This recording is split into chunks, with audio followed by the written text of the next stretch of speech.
صحیح بخاری حدیث نمبر 3045۔ عمرو بن ابی سفیان بن اسید بن جاریہ ثقفی نے خبر دی، وہ بنی زہرہ کے حلیف تھے اور حضرت ابو ہریرہ رضی اللہ عنہ کے دوست۔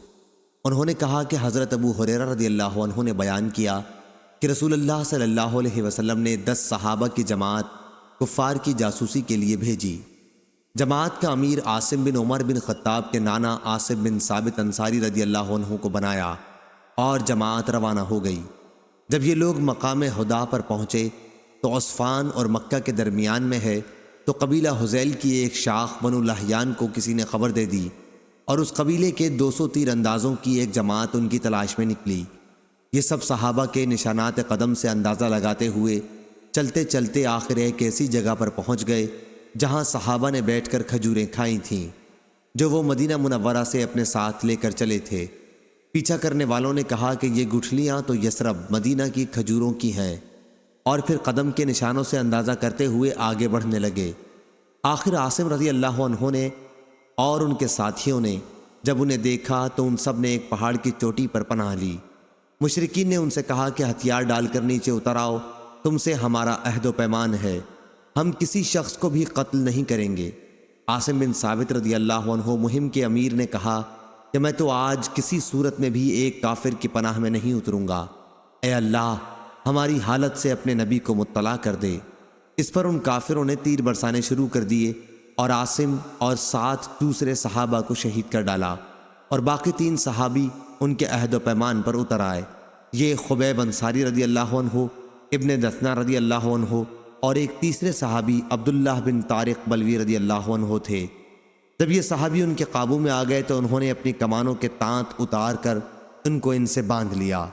حضرت عبداللہ بن طارق رضی اللہ عنہ نے کہا کہ اللہ کی قسم یہ تمہاری پہلی غداری ہے، میں تمہارے ساتھ ہرگز نہ جاؤں گا، بلکہ میں تو انہی حضرات کا اسوہ اختیار کروں گا۔ ان کی مراد شہداء سے تھی، مگر مشرکین انہیں کھینچنے لگے اور زبردستی اپنے ساتھ لے جانا چاہا۔ جب وہ کسی طرح نہ گئے تو ان کو بھی شہید کر دیا۔ اب یہ خبیب اور ابن دثنہ رضی اللہ عنہ کو ساتھ لے کر چلے اور ان کو مکے میں لے جا کر بیچ دیا۔ یہ جنگ بدر کے بعد کا واقعہ ہے۔ خبیب کو حارث بن عامر بن نوفل بن عبد مناف کے لڑکوں نے خرید لیا۔ خبیب رضی اللہ عنہ نے ہی بدر کی لڑائی میں حارث بن عامر کو قتل کیا تھا۔ آپ ان کے یہاں کچھ دنوں تک قیدی بن کر رہے۔ ظاہری نے بیان کیا کہ مجھے عبید اللہ بن عیاض نے خبر دی اور انہیں حارث کی بیٹی زینب نے خبر دی کہ جب ان کو قتل کرنے کے لیے لوگ آئے تو زینب سے انہوں نے موئے زیر ناف موڑنے کے لیے اس طرح مانگا، انہوں نے اس طرح دے دیا۔ زینب نے بیان کیا کہ پھر انہوں نے میرے ایک بچے کو اپنے پاس بلایا، جب وہ ان کے پاس گیا تو میں غافل تھی۔ زینب نے بیان کیا کہ پھر جب میں نے اپنے بچے کو ان کی ران پر بیٹھا ہوا دیکھا اور اس طرح ان کے ہاتھ میں تھا تو میں اس بری طرح گھبرا گئی کہ خبیب رضی اللہ عنہ بھی میرے چہرے سے سمجھ گئے۔ انہوں نے کہا تمہیں اس کا خوف ہوگا کہ میں اسے قتل کر ڈالوں گا، یقین کرو میں کبھی ایسا نہیں کر سکتا۔ اللہ کی قسم کوئی قیدی میں نے خبیب رضی اللہ عنہ سے بہتر کبھی نہیں دیکھا۔ اللہ کی قسم میں نے ایک دن دیکھا کہ انگور کا خوشہ ان کے ہاتھ میں ہے اور وہ اس میں سے کھا رہے ہیں، حالانکہ وہ لوہے کی زنجیروں میں جکڑے ہوئے تھے اور مکے میں پھلوں کا موسم بھی نہیں تھا۔ کہا کرتی تھی کہ وہ تو اللہ تعالیٰ کی روزی تھی جو اللہ نے خبیب کو بھیجی تھی۔ جب مشرکین انہیں حرم سے باہر لائے تاکہ حرم کی حدود سے نکل کر انہیں شہید کر دیں تو خبیب رضی اللہ عنہ نے ان سے کہا کہ مجھے صرف 2 رکعت نماز پڑھ لینے دو۔ انہوں نے ان کو اجازت دے دی۔ پھر خبیب نے 2 رکعت نماز پڑھی اور فرمایا اگر تم یہ خیال نہ کرنے لگتے کہ میں قتل سے گھبرا رہا ہوں تو میں ان رکعتوں کو اور لمبا کرتا۔ اے اللہ ان ظالموں سے ایک ایک کو ختم کر دے۔ پھر یہ اشعار پڑھے جبکہ میں مسلمان ہونے کی حالت میں قتل کیا جا رہا ہوں تو مجھے کسی قسم کی بھی پرواہ نہیں ہے، خواہ اللہ کے راستے میں مجھے کسی پہلو پر بھی پچھاڑا جائے۔ یہ صرف اللہ تعالیٰ کی رضا حاصل کرنے کے لیے ہے، اور اگر وہ چاہے تو اس جسم کے ٹکڑوں میں بھی برکت دے سکتا ہے جس کی بوٹی بوٹی کر دی گئی ہو۔ آخر حارث کے بیٹے عقبہ نے ان کو شہید کر دیا۔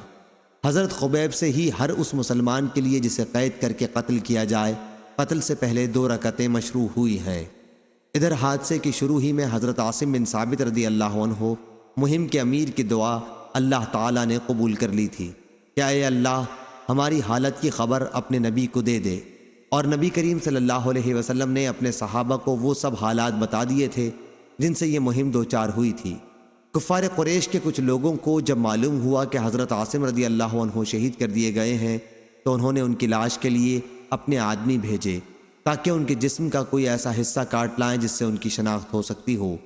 عاصم رضی اللہ عنہ نے بدر کی جنگ میں کفار قریش کے ایک سردار عقبہ بن ابی معیط کو قتل کیا تھا، لیکن اللہ تعالیٰ نے بھیڑوں کا ایک چھتا عاصم رضی اللہ عنہ کی نعش پر قائم کر دیا۔ انہوں نے قریش کے آدمیوں سے عاصم کی لاش کو بچا لیا اور وہ ان کے بدن کا کوئی ٹکڑا نہ کاٹ سکے۔